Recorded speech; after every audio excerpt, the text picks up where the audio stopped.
HiFi Go sent me a brand new product from Muse HiFi. This is the Muse HiFi M5 Ultra. It's a $300 portable Bluetooth DAC amp with a few interesting features. Let's see what this thing can do. The M5 uses the modern ES9038Q2M DAC chipset. Muse HiFi says this was modified to be used with the dual 6418 tubes soldered onto the board.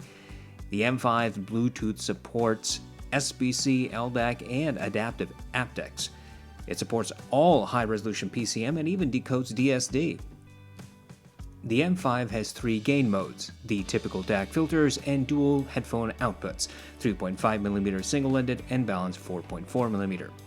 Keep in mind, there's no indication that this is a true balanced architecture, and it appears that the M5 has only a single DAC chip. Muse HiFi promises 10 hours of battery life, but I was getting approximately 8 hours with typical use on medium gain. Muse HiFi has a long overdue internal design change for a portable tube amp. Rubber housings that encase the two small tubes. This theoretically reduces the microphonics the tubes pick up and amplify by the normal handling of a small device like the M5.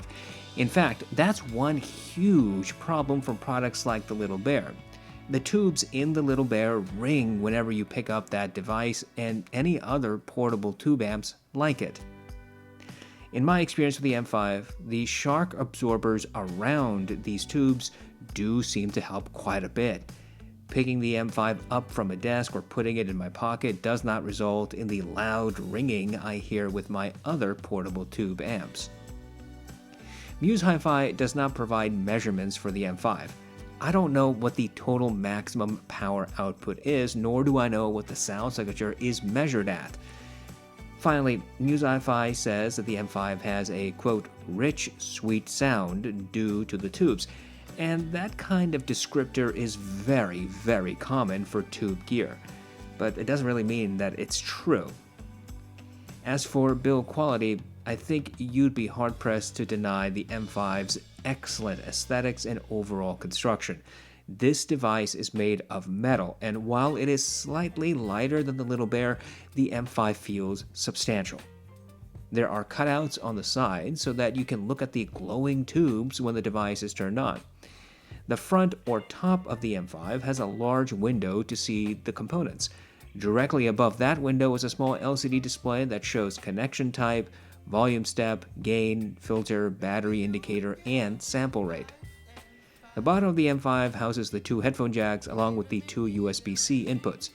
One USB input is for charging and the other for data connection to your source, and I think this was smart, because that will at least give you an opportunity to increase the battery life of the M5. The right shoulder houses the various buttons including volume, playback, and menu. The menu button will let you select between the USB and Bluetooth connection option, the filters, gain, and also allows you to switch between the tubes and transistors. Now that ability to use only solid-state mode when you want should extend the tube's lifespan inside the M5. The switch between solid-state and tube is fairly quick, but remember that the tubes need to get warmed up before they start performing at their designed and designated specifications. Give them a couple of minutes to warm up first. The M5 is a fairly chunky device, but Muse HiFi seems to have kept the dimensions compact enough for portable use. I suggest being careful with it in your pocket next to your phone. Those metal edges might cause some damage to your phone screen, for example. Muse HiFi surprisingly went a few steps further in the accessory department. Now with your purchase, you get a charging cable, a lightning cable, and a USB-C data cable, and also, by the way, a protective case. Muse HiFi also sent me a 6418 tube behind glass to display on my desk, and I think it looks pretty neat. My unit also came engraved, which was a nice touch. Overall, the M5 Ultra seems to have some robust features for a portable tube amp DAC.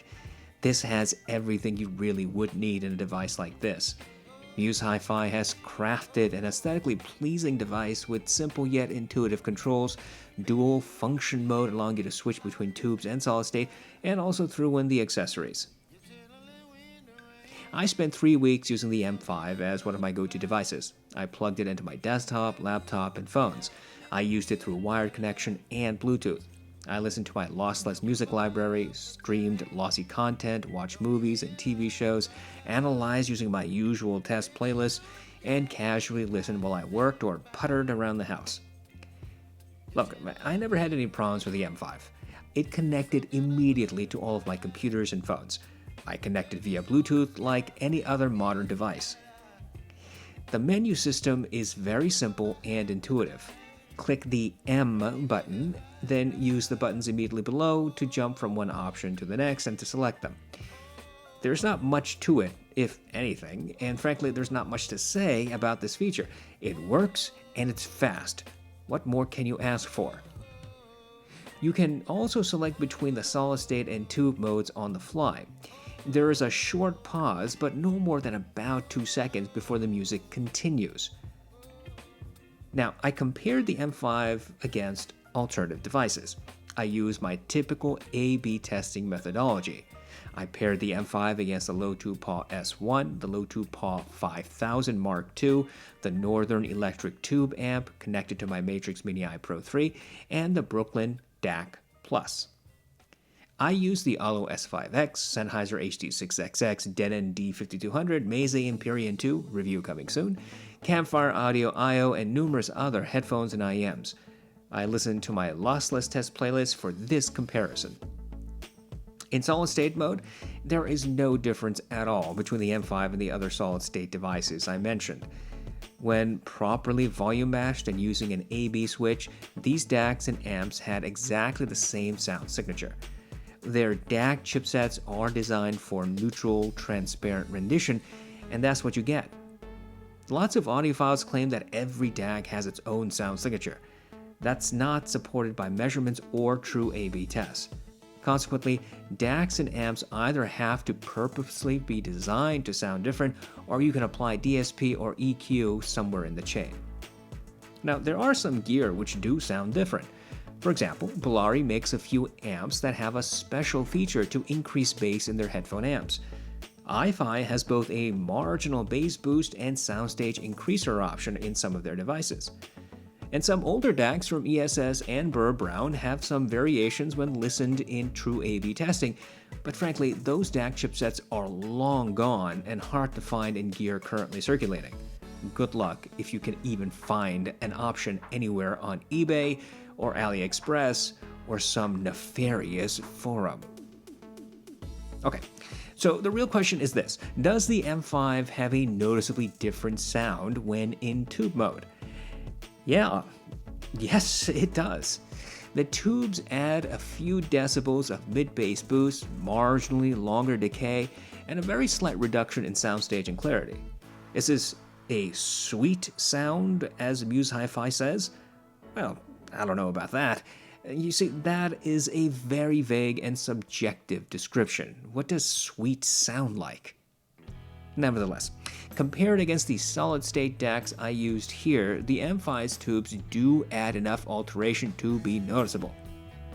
Now, remember, it's the tube harmonics that creates the perception of the alteration.